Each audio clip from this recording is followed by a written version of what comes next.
Jillian's Island. I'm Jillian Kushner. I actually filmed this video yesterday, and then when I went home to edit it, I saw that the lens fogged up halfway through because Austin's so humid.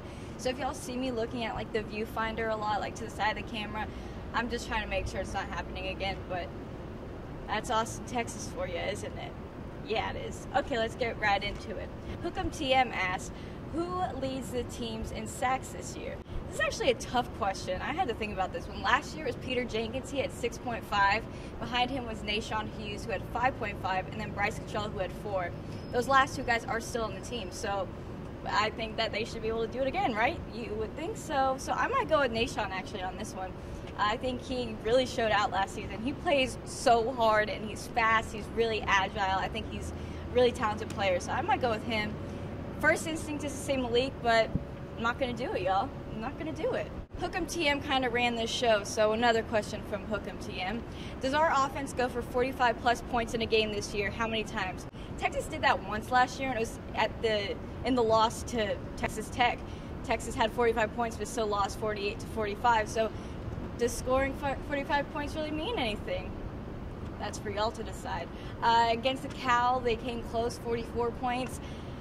You know, both were losses, so I don't know, maybe once this year. I don't know.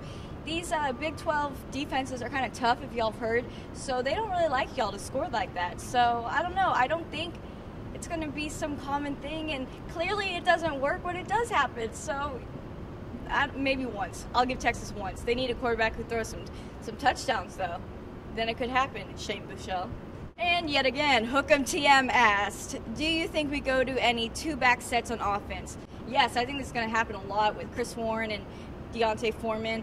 I think it's going to be actually something that we see when Shane Buechele, if he starts, when he comes in, especially when he first starts playing for Texas, because I think he's going to be extremely nervous, 18 years old, true freshman, and they're going to want to find a way to like calm him down, and handing the ball off to somebody is a good way to do that. So I think they would definitely do a two-back set, especially with him in there at the beginning of when he's playing. I think that will be a very common thing that we see. Halo Man asks, so where are we with kickers now? How many on the roster? If y'all watch my video from the Day 2 recap at Big 12 Media Days, Charlie Strong says he has a punter, he does not have a kicker, which is not what we like to hear, is it? He said the kicker situation is hurting. It's hurting. There are currently 3 punters on the roster, Michael Dixon, Mitchell Becker, and Matthew Sims, and there are 2 kickers on the roster, John Copens and Evan Moore. There is, of course, Chris Nagar, who we've talked about, and Trent Dominique, I think that's how you say his last name. He is the LSU kicker that I told Texas to go get in an episode of Jillian's Island. I think it was 2 weeks ago? I don't know, but I did this. He decided to come to Texas. He's a grad transfer, so you're welcome. I did that. I did that, y'all. Y'all saw me do that. It was my idea. Mine. Clearly, Charlie Strong watches Jillian's Island. There's no other explanation for this. Halo Man also asks, what is the difference between a clutch, handbag, and purse? Big debate amongst the men here and need a ladies/professional's opinion. You know what? I could have just sat here and explained it to you, but instead, I brought props. One moment, please. This is a clutch. Well, this is actually my wallet, but I carry it as a clutch. A clutch is just something that's shaped like this that you can hold in your hand, except on the inside it's not going to be a wallet, it's just going to be storage. So, clutch. This is a handbag. This is actually kind of tricky because I have this strap on it that makes it kind of a purse, but if there's handles, it's a handbag. All handbags are purses, not all purses are handbags. Does that explain it? Hope so. Slimmy BKT asked, will Golden State break their wins record with KD? Do the Lakers win more than 35 games this year? Y'all know that I'm not really too big on this super team in Golden State. I don't think it's going to work out with KD, so I don't think they're going to break their record. I don't know if we'll ever see that record be broken. I thought like Golden State was going to cruise through it, you know, they were undefeated, and then these random losses pop up because the NBA is so hard. 82 games is a lot of games. It's like a lot of games to play. So I don't think, we might never see that record get broken in my lifetime, or lifetime, whatever.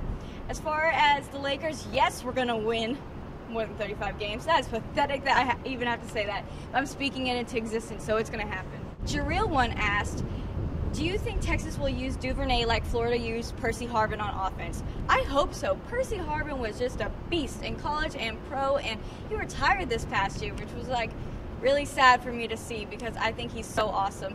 Him and Devin Duvernay are weirdly similar. I mean, they are basically the same player. They're both receivers, obviously, both 5'11", both about 200 pounds around there.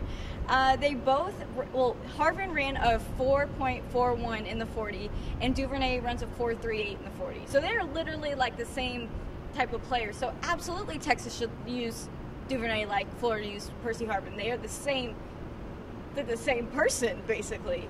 Do it. LeBeau asked, would you keep Texas in the Big 12? If not, where would you go? After media days, after hearing the commissioner, Bob Bowlesby, speak, I'm saying, heck no, I do not want to be in the Big 12 any longer. This conference, y'all, whew. Yeah. Anyway, I would like to be in the Pac-12. You know, I think that would be just, I think it just worked well. You know, Texas was supposed to go to the Pac-12 years ago. It was going to be a Pac-16. Didn't happen. So I think that would be really great. And then we get to play all these games in California. Come on, guys, beaches. Beautiful. Let's go to the Pac-12. GRG Parada asked, I'll give you 4 names for expansion and give me your thoughts. Cincinnati. I don't... First of all, location is weird. I know that it's not going to be all the teams we get are going to be in this Big 12 area we have, but Cincinnati is just kind of out there. It's kind of weird, but, I mean, so is West Virginia. Their football team went 7-6 last year, so, I mean, they were better than a certain team I know. Anyway, men's basketball went 22-11, lost in the first round, similar to Texas, but their women's basketball team went 8-22. Yikes, man. Woo. So I don't know about Cincinnati. Houston, I'm actually on board with UH. I think their football program is getting so good. They were 13-1 last year, so they could definitely whoop a certain team I know. So that might be a problem if they are in the Big 12. They won the Peach Bowl. They were looking great last year. It was fun to watch them play. I'm sure y'all watched them too. Basketball was 22-10 last year, and they did not make the NCAA tournament. They went to the NIT tournament. Texas was there a few years ago, so we know what that's like. Their women's basketball team was 6-24. Okay, and then there's UConn. I didn't even know UConn had a football team. I mean, I knew, but the men's basketball team has had some really big success in the past few years. This year, they went 25-11. They lost to Kansas in the second round. Of course, Kansas Big 12 team, great basketball team. And their women's basketball, do we even need to talk about it? That's the reason I don't want UConn in the Big 12, because then Texas women's basketball has to play them twice a year. Like, playing them in the tournament didn't suck enough. Twice a year. Home and away. Oh, man. BYU football only. I think we're all a little bitter towards BYU football. So they seem to know Texas. They have Texas's number. I don't know what it is, so I don't want them in the Big 12 because that's just a yearly butt whooping, an embarrassment. We've had enough of those. Yeah. LeBeau asked, do you think D'Angelo Russell is boom or bust for the Lakers? Boom! I am a huge D-Russ fan. I think he's so talented. He has ice in his veins, man. Ice in his veins. He was awesome in Summer League. I think he's so talented. I think him and Jordan Clarkson are going to be the new face of this franchise, and I'm all for it. I love them. Too Shy Brother asked, are you close with any of the players on the big 3 sports, football, basketball, or baseball? If so, do you talk shop with them about their individual sport? Yeah, I do. I'm friends with a bunch of the track players, track runners, football players, basketball players, and yeah, we talk their sport, and you know, that's just friend to friend, obviously not reporter to person, so it's not like I publicize anything they say, but yeah, we talk about it all the time. They know I love sports, and they obviously do too, so we talk about it all the time, and yeah.